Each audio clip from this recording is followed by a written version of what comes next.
Hi guys! Isuzu Altera yung i-troubleshoot natin ngayon. To the rescue tayo. Pumapalya at namamatay yung makina. At lalo na hard starting po. So titingnan natin. Subukan nga kung hard starting ba.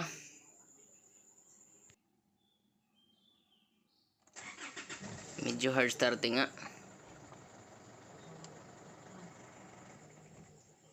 Ayun. Patay. So start natin uli. Ito na. Ayaw na mag-start. Ayaw talaga. Start uli. Yun, umandar. Yun, iba yung tunog. Unstable idling. Fuel knocking rin. So, tingnan natin.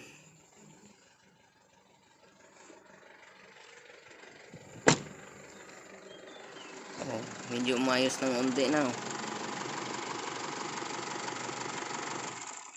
Yun, namatay. So, ito, 4 na beses nang namatay. Pag ganito, hindi mo kaya talagang maitakbo pag ganito yung problema. Ayaw. Start na naman uli. Scan na natin to. Ilabas na ang may wagang scanner. Wala kasing check engine. Pero namamatay.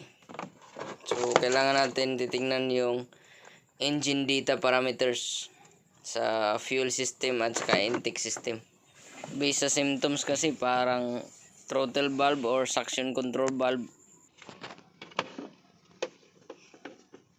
Spark swell lang ang sakalam. So Asia, Isuzu, then 2013 model. So yan po. Yan. D-Max or Altera. So ito yung during naka-on. So start natin.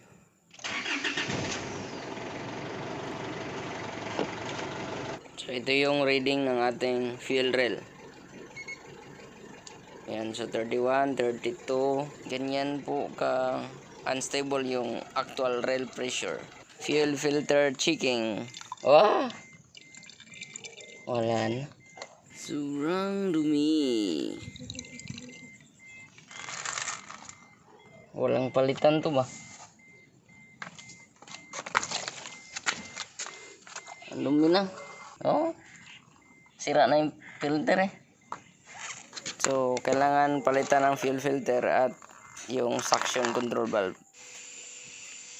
Siyempre, genuine fuel filter tayo. Yan, swak na swak. Ayos. Kabit na lang. So, yun, nakabitan na natin ng fuel filter. So, ito naman yung ikakabit natin, yung ating suction control valve. So, ang nabili natin is modified. Kasi yun naman talaga yung kailangan na suction control valve dito. Kahit sa D-Max at MUX na mga bago, Denso HP3 high pressure pump pa rin yung ginamit. Pero sa 4GG3 engine, iba na po. So, tanggalin rin yung battery assembly kasi grabe ang sikip eh. Kaya, kailangan mo talagang tanggalin yung dapat tanggalin.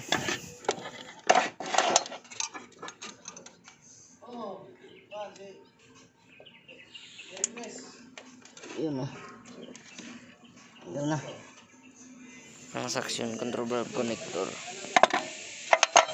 Tapos ng Allen wrench. Ito na.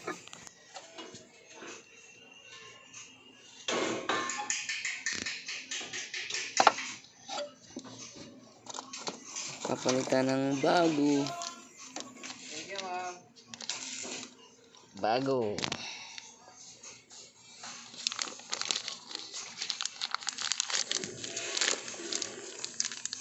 Ako. Iba?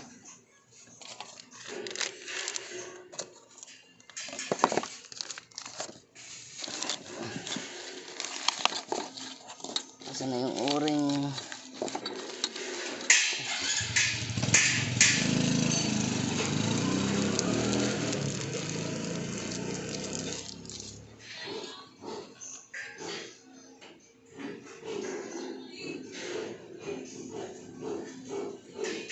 okay, pasok na. Modified to. Ayan. Magkaiba. So, ito yung nabili. Ayan, tanggalin natin to. So, same na po sila. So, kabit na lang natin to. So, ito guys, napalitan na natin ang suction control valve at fuel filter. Pag ganitong mga model, kailangan on and off mga 10 times. Then, every 10 seconds, ipatay mo na yan ulit. Yun yung pag-bleeding ng fuel ng ganitong model. From 2007 to 2013 na D-Max or Altera. On off yung pag-bleeding ng fuel. Pag magpalit ka ng fuel filter. Kasi pag hindi mo nagawa yun, possible hard starting or hindi andar yung unit. So on off po. So yun. Lumagpas na tayo ng 10 times. Start na natin. Ayos. Ito pa isang sira. Powerful.